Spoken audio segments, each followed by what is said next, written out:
Hi, I'm Dave Henry. I'm from the EMC VMware Affinity team. I'm going to show you the new user interface for the VNXe product. It's running some advanced Unisphere ease of management tools that are going to make life a lot easier. See on the screen here, this is the home screen. What we're going to want to do now is go and create some storage. And if I'm going to get application awareness built in here, so I can create storage optimized for Microsoft Exchange without needing to know a lot of storage details, VMware or Hyper-V. Still want to do some VMware since we're here at VMware Partner Exchange right now. Now I see my existing VMware data stores, but I want to create a new one. I can name that data store anything I want.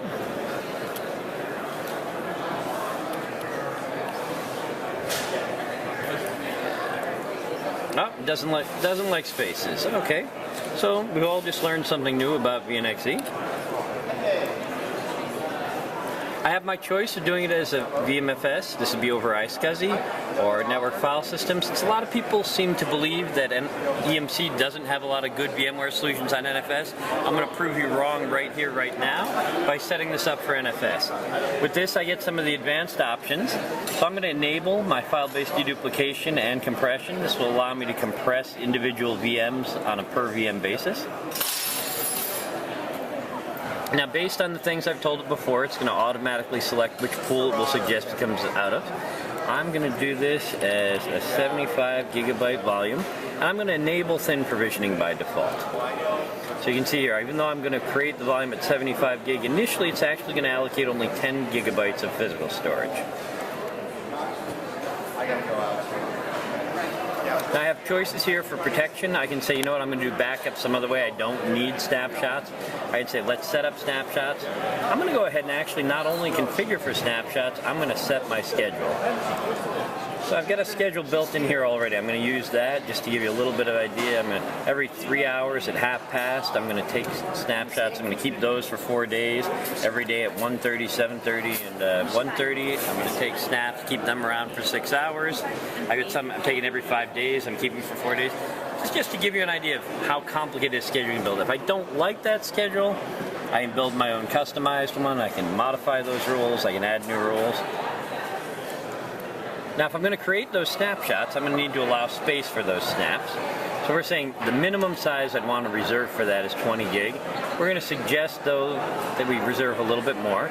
If I don't like that, if I feel like, you know, the snaps might be changing more often, I'm going to get things a little bigger here. I'm going to create 30 gigs reserved. So I'm reserving 40%. Now that seems kind of high. It's actually only reserved 15 gig. Okay, so I'm reserving 20% overhead. So I'm going to create a total usable storage of 90 gig.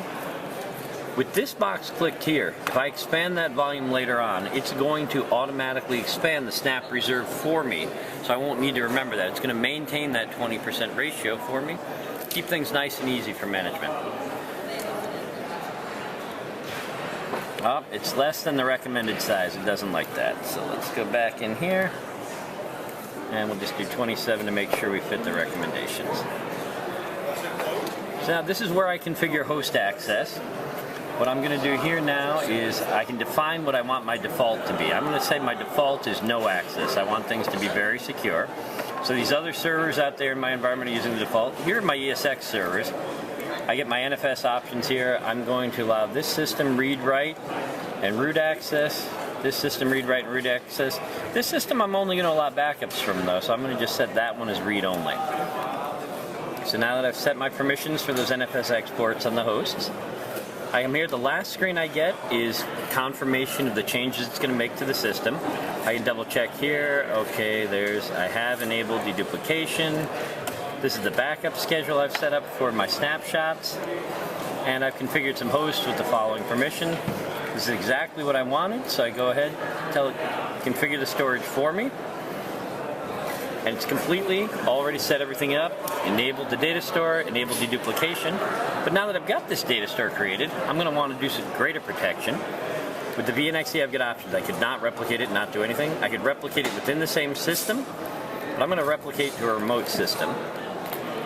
So the same way it walked me through a storage creation wizard, it's going to walk me through setting up that replication.